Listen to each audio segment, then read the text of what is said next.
just to be closer.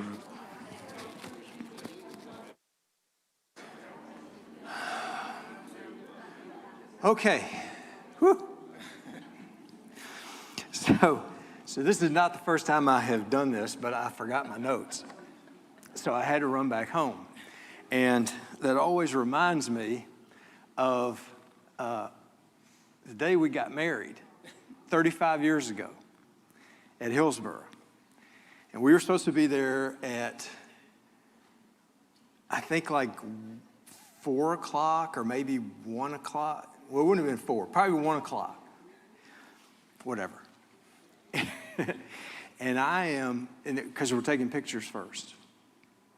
And I'm going down Tyne Boulevard, and I'm not that far from Hillsborough, and the photographer is going the other way, past me, going the other way. So I don't know what time we ended up taking pictures, but it was not when we were supposed to. So anyway, I apologize for that, running this close.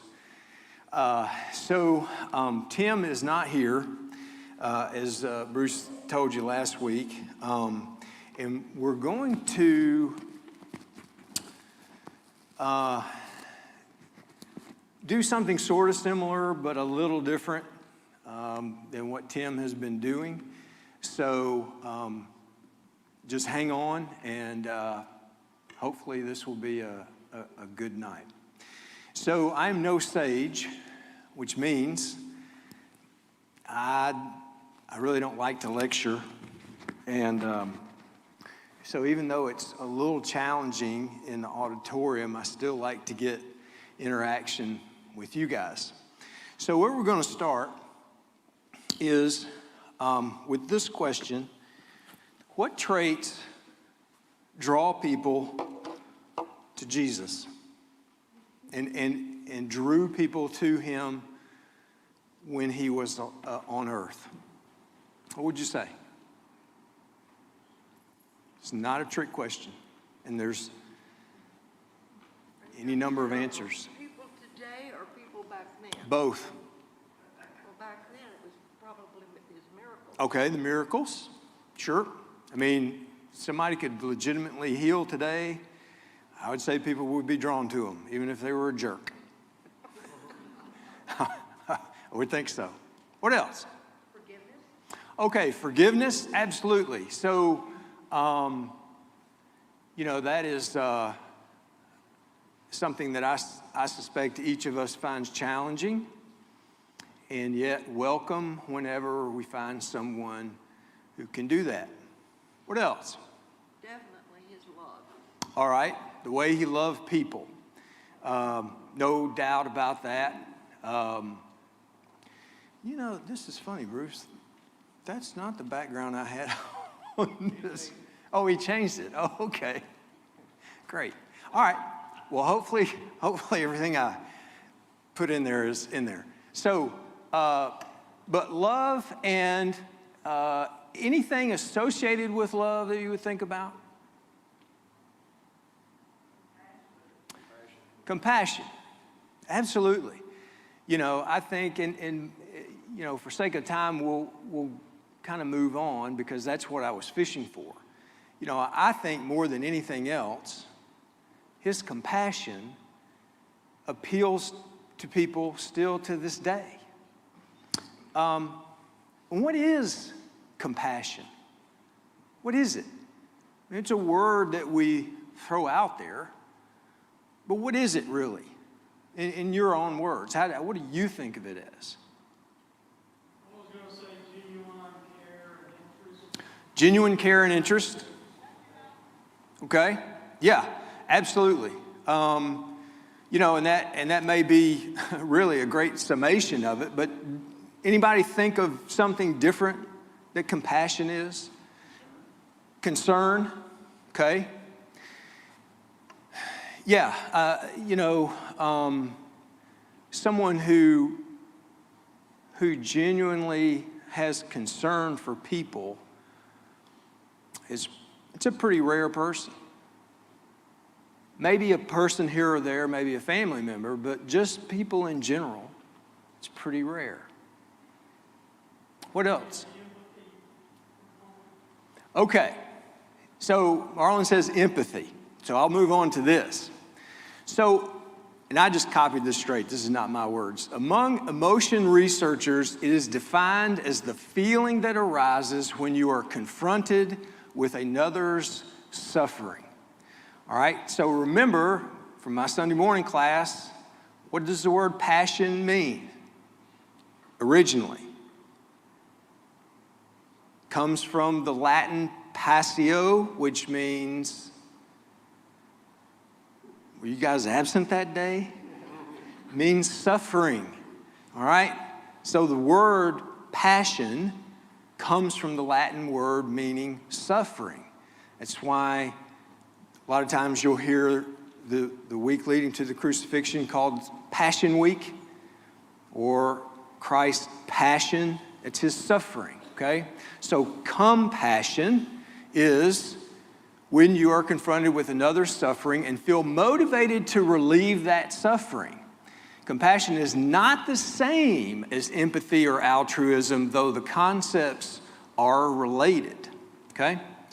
All right, so do you know someone that is a truly compassionate person?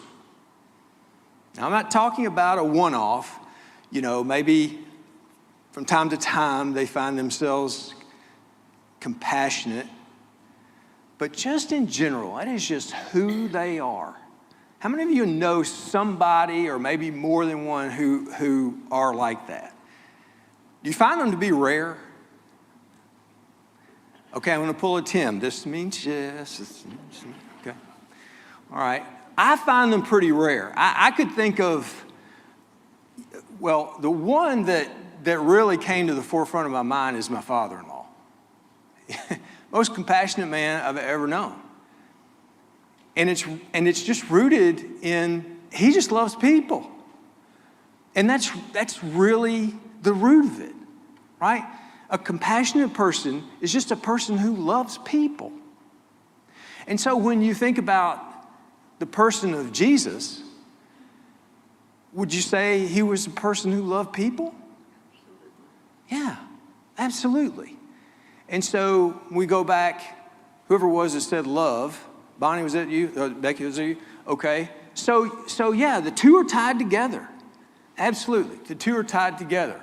And what draws people to compassion? When you think of that person you know who is compassionate, do you find people drawn to them? Do you? Why? Why are people drawn to compassionate people? Understand where you're coming from when you're talking to them. Okay. They seem to understand where you're coming from when you're talking to them. All right. What else? And they care about it. And they care. They care about you. And it's not manufactured. It's genuine, right? Who started to say something? Those people aren't selfish. Okay. All right. Very good. So they're unselfish people. They're unselfish people. And I'm going to come back to that in just a second. What else would you say? What is it that draws people? People who show compassion usually are universal in the application of compassion. They don't care. Some people can be compassionate, but not to everyone. Right. Exactly. Others, compassionate to all. Yeah, and some people, I don't know, maybe I incriminate myself here, but some people are just unlikable, right? And it's hard to show compassion to those people. But a person who's genuinely compassionate and can be that way to every person, likable or not. And I'm going to come all the way back to this at the very end if we get there tonight. I probably should have just gone ahead and put it in at this point, but I've got it at the end, so we'll leave it there. But I want you to think about something. So some of you in here are retired, so you may just have to think back to your working days. Those of us who are still working, I want you to think about your existence at that time. Whether you were an employee or whether you had clients what was your relationship with your boss or your client? It was pretty much transactional, right? They were involved with you because they needed a job done, right? I mean, isn't that the bottom line? And if you got it done, great, that's fine. We'll pay you and we'll move on. If you didn't get it done, then what? We'll get rid of you and we'll find somebody who will get the job done, right? Isn't that really our day-to-day existence? So day in and day out, people find themselves just really being used as a means to an end. They really don't care about you. What they really care about is getting a job done. And so day after day after day, you begin to feel uncared for. You begin to feel used, you know? And so the person who comes along, who shows compassion, who shows interest, is really going to draw people. Right? Anybody disagree with that? I know that's a real pessimistic view of life, but isn't that reality? I mean, it all boils down to power and money. Right? I mean, that's even in Jesus' time. We're going to see tonight, it boils down to power and money. And whether that's on your level or a very high level, what people want is power and money. And so that makes you selfish. Your existence is fending for yourself or for your family. And that pretty much means you're looking out for who? Yourself. Am I going to care about what happens to you, Becky, if that's my existence? Probably not. So, all right. So tonight, we're going to go to the north side of Jerusalem. So right here is the Pool of Bethesda. And this is the lower city. This is the upper city. Here's the temple. Here's Fortress Antonia. And this is the Pool of Bethesda. This is where we're going to go tonight.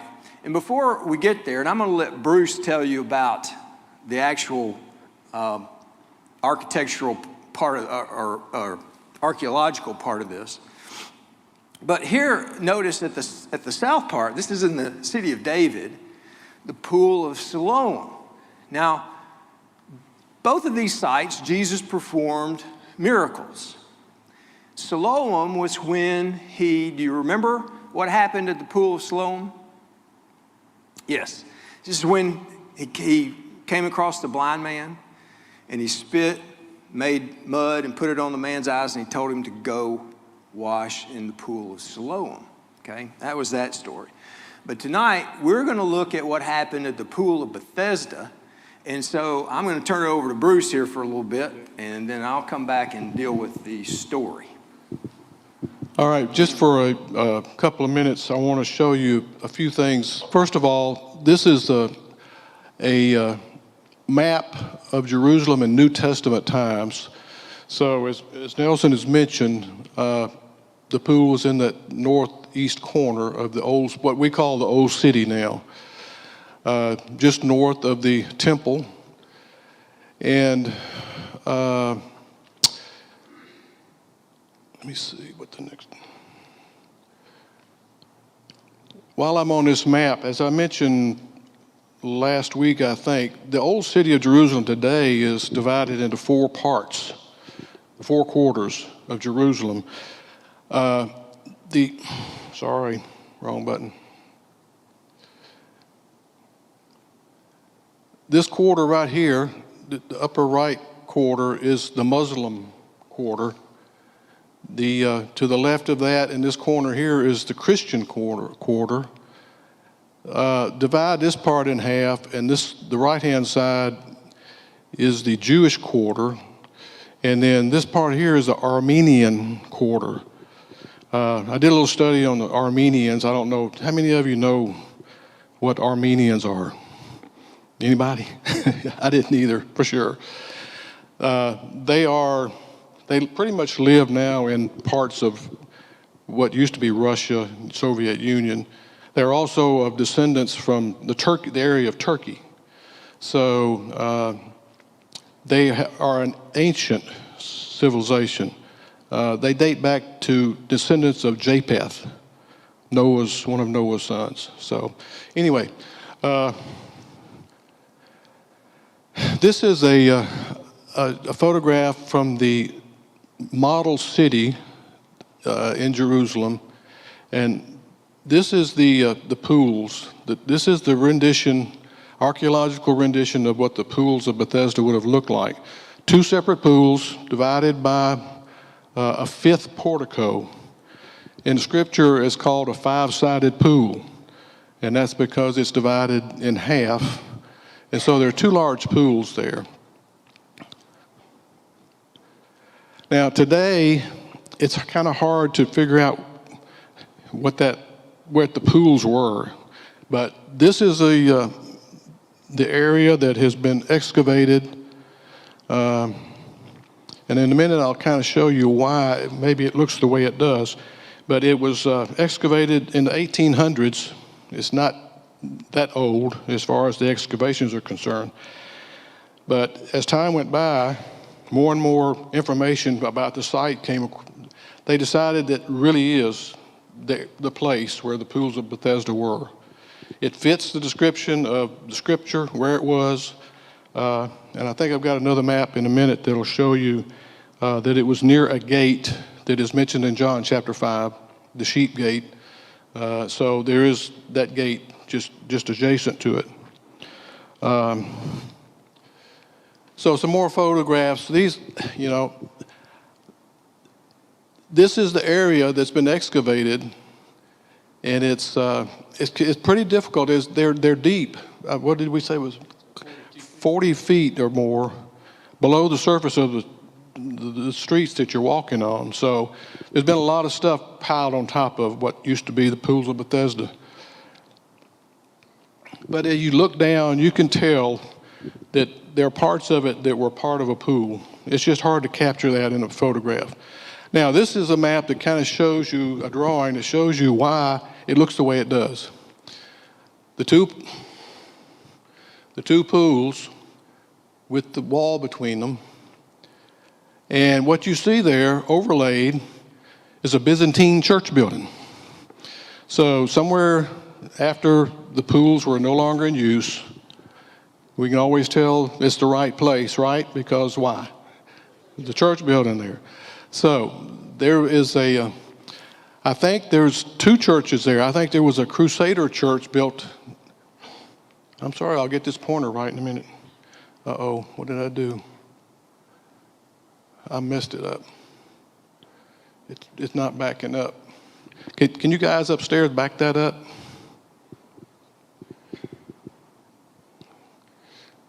Okay, thank you. Yeah, there's two different churches that have been built over the same site.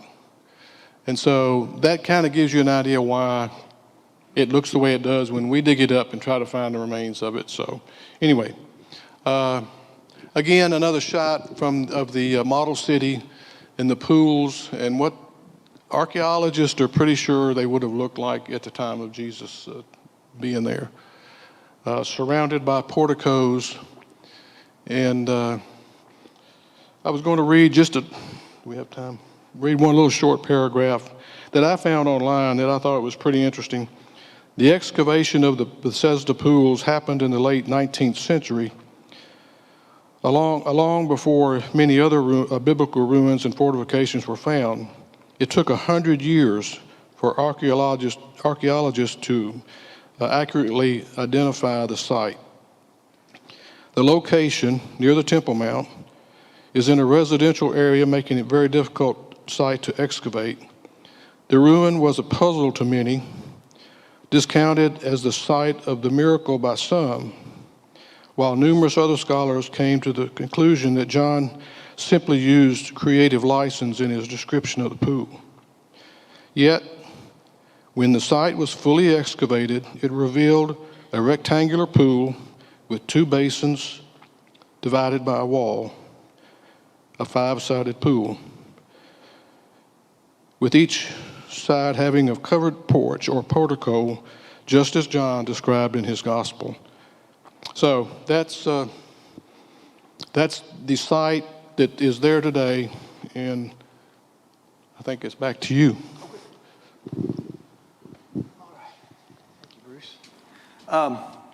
So, John chapter 5, we're going to look at this story, and it's quite frankly, it's a strange story. There are some elements in it that we'll talk about a little bit, and so here we go.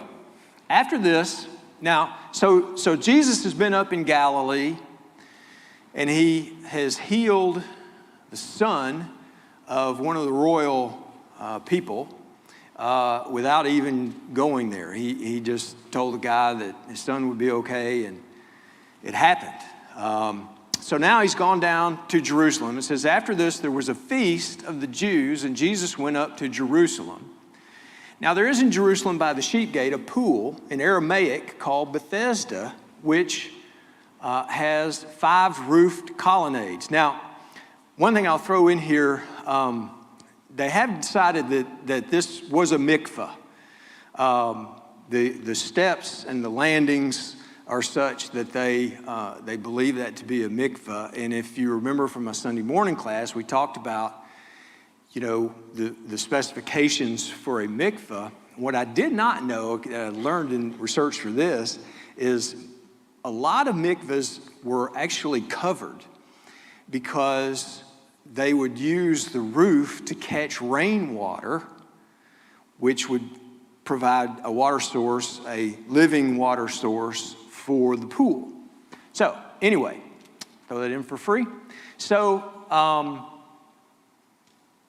in these lay a multitude of invalids, blind, lame, and paralyzed. One man was there who had been an invalid for 38 years. And when Jesus saw him lying there and knew that he had already been there a long time, he said to him, "Do you want to be healed?" Make a note. Did you notice we went from verse 3 to verse 5? What happened to verse 4? Well, verse 4, I said verse 3, but it's actually verse 4, I think. Some manuscripts insert wholly or in part, waiting for the moving of the water. Oh, here's verse 4. For an angel of the Lord went down at certain seasons into the pool and stirred the water. Whoever stepped in first after the stirring of the water was healed of whatever disease he had. Now, why do you think that, and unless you have a King James version, this verse is probably not in your Bible? Why do you think it's not in there?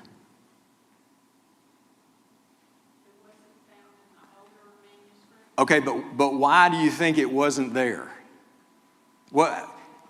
Basically what happens is some scribe, probably later on, some editor, came along and, this was obviously the thinking of people who went to that pool because the waters got stirred and we don't know how. Now remember, what is the thinking of the world at this time? What was heavily influencing the world? It's Greek, right? And what are the Greeks heavily into? Mythology, right? So it would seem to me that there would maybe be this common thought of some supernatural being was stirring the water. Whatever the case, they thought this, but it wasn't in the earliest manuscript, so most likely it wasn't even there. All right, so the sick man answered him, "Sir, I have no one to put me into the pool when the water is stirred up. And while I'm going, another steps down before me." And Jesus said to him, "Get up, take up your bed, and walk." And at once the man was healed, and he took up his bed and walked. Now that day was a Sabbath. So the Jews said to the man who had been healed, "It is the Sabbath, and it is not lawful for you to take up your bed." But he answered them, "The man who healed me, that man said to me, 'Take up your bed and walk.'"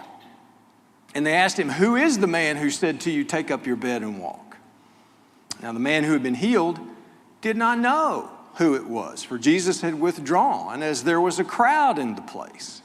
And afterward Jesus found him in the temple and said to him, "See, you are well. Sin no more, that nothing worse may happen to you." So the man went away and told the Jews that it was Jesus who had healed him. And this was why the Jews were persecuting Jesus, because he was doing these things on the Sabbath. But Jesus answered him, "My Father is working until now, and I am working." This was why the Jews were seeking all the more to kill him, because not only was he breaking the Sabbath, but he was even calling God his own Father, making himself equal with God. And so Jesus goes into this explanation to them of his divinity. And we'll skip on down a little later. Now this is a depiction of the way this would be, and I think this is way off. I think it was very much more crowded than this. I get the feeling that it was a very crowded scene. And so we come down to verse 36, "But the testimony that I have is greater than that of John," because he's been talking about how John the Baptist had been a witness of him. And so he said, "For the works that the Father has given me to accomplish, the very works that I'm doing, bear witness about me that the Father has sent me," these miracles that he's doing. "And the Father who sent me has himself borne witness about me. His voice you have never heard, his form you have never seen. And you do not have his word abiding in you, for you do not believe the one whom he has sent. You search the scriptures because you think that in them you have eternal life. And it is they that bear witness about me. Yet you refuse to come to me that you may have life. I do not receive glory from people, but I know that you do not have the love of God within you. I have come in my Father's name, and you do not receive me. If another comes in his own name, you will receive him. How can you believe when you receive glory from one another and do not seek the glory that comes from the only God? Do not think that I will accuse you to the Father. There is one who accuses you, Moses, on whom you have set your hope. For if you believe Moses, you would believe me, for he wrote of me. But if you do not believe his writings, how will you believe my words?" So that is the story. So there are some perhaps unsolved mysteries here. So let's kind of unpack what we can. What do you think stirred the water? I mean, obviously an angel coming to do it would have been superstition, right? But something had to stir the water. Any thoughts or ideas of what that might be? It wasn't an angel, God's power. All right, well, okay, maybe it was God's power if it wasn't an angel, which might go to the next question, but it is intriguing to sort of come up with these questions and then read various answers or various theories on the internet. Everything from this was a warm spring, which doesn't make sense to me at all. One guy said he thought it was probably an intermittent spring, which makes sense to me that upper pool may have been filled by a spring. And by the way, that upper pool was the natural source of the water, and it would flow into that lower pool. So it may have been that it was an intermittent spring, and it would overflow, and the water would flow down into the lower pool. But even if that's true, the next question, did it really have healing power? Because if you notice in the story, Jesus says, "Do you want to get well?" And what did the man not say? Yeah, he didn't answer the question. I mean, I was told years ago, I was getting ready to testify as an expert witness, and they were grilling me on how you perform in court. And said, so they asked me the question, do you know what time it is? And of course, I said, 7 o'clock. No, wrong answer. Do you know what time it is? You either say yes or you say no. That is the answer to the question. They didn't ask you what time it was. They asked you, did you know what time it was? Anyway, so he didn't answer the question. He said what? I can't get into the water fast enough. So Jesus doesn't bother getting an answer. He just heals him. But it begs the question, you know, did the first person who got into the water really receive healing? I mean, there must have been something, so maybe it was a God thing, because otherwise, why would all these people keep going there? Just an interesting question. So why did he pick just this man? If this is a very crowded place, why do you think he picked this one guy? And there's no right answer here. These are unsolved mysteries. Any ideas, theories? He knew the man was going to go later and tell people that it was Jesus that healed him. Okay, so he knew the man was going to be, he would go and tell people that it was Jesus that healed him. Except that he didn't even know that Jesus was the one. Merle?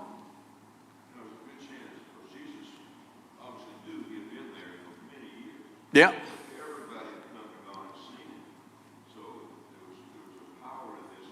A lot of people would know this man's healed now, would have known that he was connected before. Oh, okay. So Merle's saying that, you know, Jesus knew he had been there a long time.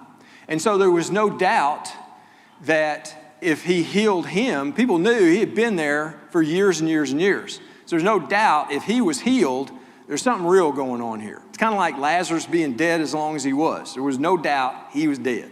Okay? Good thoughts. Any other thoughts?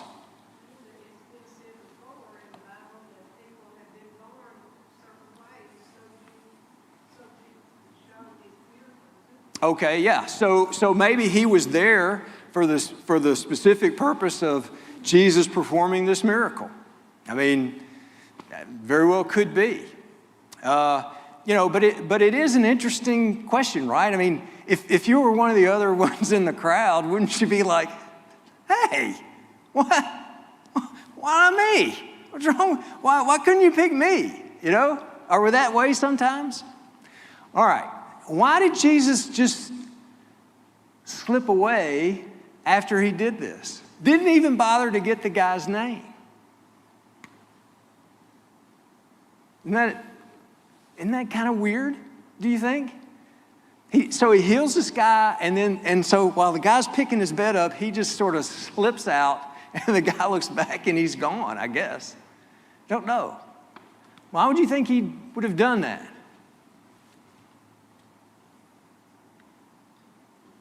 I mean, obviously there's no way to know, but just to kind of give some continuity to the story, you know, there must be some, why would he do that? Oh, okay. So Bruce says the same reason why compassionate people don't want any reward or recognition for what they do. That's a great answer. Good as any I can think of. No, he didn't need to stick around and ask his name. He knew his name. Okay. He could have known his name. All right. Well, let me put it another way. He didn't even stick around for the guy to get his name. She said he didn't need his name. He already knew his name. Yeah, I don't know. These are just interesting things to think about to me. So he finds him in the temple, and he says, see, you are healed, or you are whole. Sin no more, or something worse could happen. Now, why would he say that?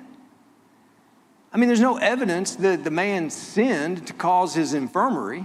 He's been 38 years. He was probably a kid, right? So it couldn't have had anything to do with that. And again, this is one of those where if you want to do something kind of amusing, find people's theories on the internet. I had one guy that I read, and this was like a preacher. This was in the sermon. And he thought Jesus being sarcastic. He's like, hey, better stop sinning. Those Jews, it's the Sabbath. They'll get you. I'm like, I don't know. I don't see that in Jesus' character. But what do you think he was getting at?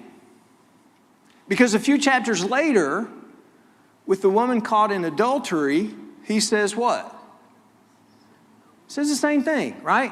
Stop sinning or something else is going to happen. Now that would make sense, right? Because it was very obvious that she was. And so he's saying, what's the worst that could happen? What's the worst that could happen to her? Does she lose her soul, right? And spend eternity in hell. But what about this guy? Why would he say, don't sin anymore?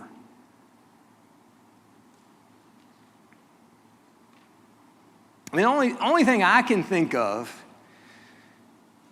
is he's basically telling him, watch how you live. Because you think being an invalid for 38 years is bad. It can be way worse than that. That's the only real thought that I could have had. But nevertheless, if I was the man, I would have been confused. Like, what did I do? Oh, well, it could have been that there was some sin, sure. I mean, obviously, I mean, we've all sinned, right? I mean, it's sort of there's no way you can go wrong telling somebody not to sin. But I don't know, it just struck me as a peculiar thing to say to him. Any other thoughts about that, Wayne? The man knew what he was talking about. Oh, you think so? Yeah? I have it on the best authority. Okay, Wayne has it on the best authority that the man knew what Jesus was saying to him. Yeah. And the idea that this physical impairment or whatever, that's a bad thing. But sin in your life is really bad. Okay, so Marlon says, having a physical ailment is a bad thing, but having sin in your life is worse. And no doubt about that, absolutely. All right, anything else about that? All right, so the final question I've got here, why did Jesus heal on the Sabbath? A couple of chapters before this, he had healed a man who had a withered hand in the synagogue on the Sabbath. What was it about Jesus healing on the Sabbath? Could he not have just waited till the next day and avoided the conflict? Why did Jesus heal on the Sabbath? Okay, he said he was Lord of the Sabbath. Yes, he did. Meaning what? What did he mean by he was the Lord of the Sabbath? Okay, he could do what he wanted to. And what else did he say about the Sabbath? Sabbath was made for man, not man for the Sabbath. Now, for years, I struggled with what in the world does that even mean? But if you think of it, it makes perfect sense. I mean, it's not as if God said, hey, we've got this Sabbath here, and it needs to be observed, so let's make man so he can observe it.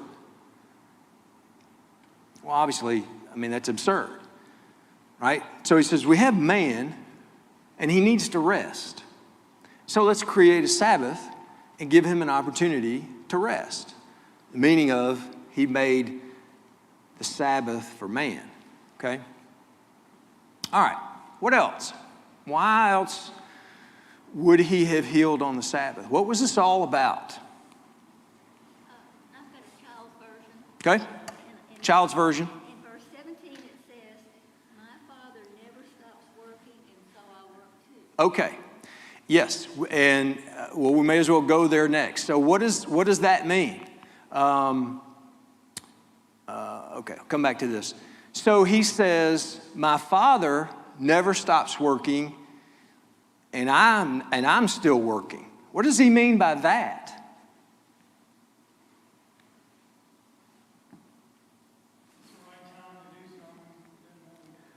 Okay, it's the right time to do. Okay, so I would say that is it's never the wrong time to do something that's right. It's never the wrong time to show compassion. And really that's what he's doing here. He's showing compassion to people. But what does he mean by my Father never stops working? The operative word, I think, there is Father. Does a parent ever get a Sabbath in being a parent? No. You moms, it's 24/7 or 24/8, whatever there is, right? You never stop. I mean, you take opportunity to rest, but as a parent, and that's God's relationship with us, never stops working. Mark chapter 3 and verse 4, which is lawful on the Sabbath, to do good or to do evil, to save life or to kill? He asked the Pharisees this, and what was their response? I'll give you a hint. They didn't say anything. They didn't respond. This was the actual law. Remember the Sabbath day by keeping it holy. Now, holy meaning what? For God. 6 days you shall labor and do all your work, but the seventh day is a Sabbath to the Lord your God. On it you shall not do any work, neither you, nor your son or daughter, nor your male or female servant, nor your animals, nor any foreigner residing in your towns. For in 6 days the Lord made the heavens and the earth, the sea and all that's in them, but he rested on the seventh day, and therefore the Lord blessed the Sabbath day and made it holy. That's the law. And you know what they did with it?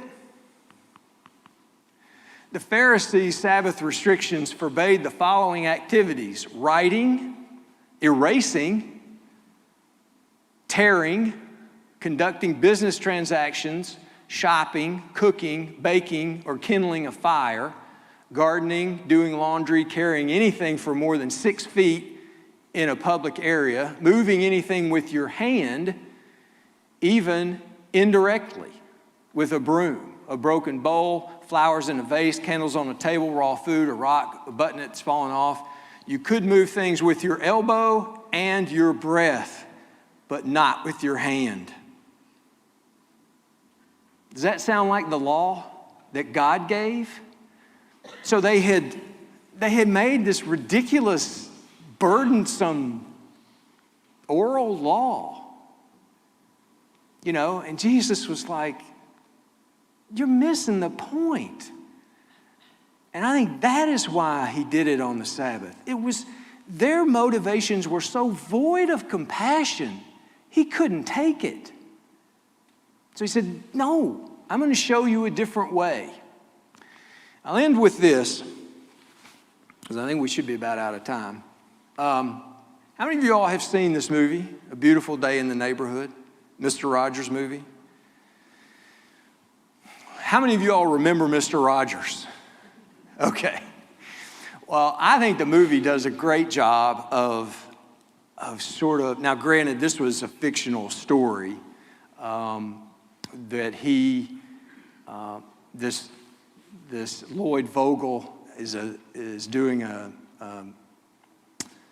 puff piece, the way he described it, on him, and nobody else would volunteer to be interviewed by him because the man was so angry and so cynical that he never wrote anything good about anybody. He hated everybody. And so Fred Rogers, you know, was like, yeah, I want to talk to him. And through the course of this movie, he's very bitter at his father, who left them when his mother was sick, when he was little, and has just come back into his life later on, and he hates him. And so through the course of this movie, Fred basically just shows compassion to him. Just doesn't know him, just cares about the pain and the hurt that he is feeling. And he comes to this scene, and the guy says, I know why you love people like me. And he says, what do you mean people like you? And he says, broken people. And he says, you're not broken. You know, and he begins, and so they have this awkward moment where he says, let's take 1 minute and just think about the people in our lives that have made a difference. And it's kind of in that moment that he comes to understand that he doesn't need to carry this hate around. And it all comes from the compassion that Mr. Rogers showed. And I think the point of the movie is that this was just the kind of person he was. He just cared about people. You know, he asked him, are you a hero? He's like, no, I'm not a hero. I'm not even a celebrity. You know, I just try to help people, you know? And so the conclusion of this is to say, if we don't have compassion as Christians, we are wasting our time. We are wasting our time. We can have small groups, big groups, whatever group you want, whatever church program you want. And it will not matter if we do not have compassion. And I stand before you guilty of one who is not very compassionate. I have my moments, but I need to be more compassionate. And I'll just tell you, if we don't get this right, nothing will be right that we do. So anyway, any thoughts, ideas, comments, questions? Anyone? I have said it all. All right. Thank you very much.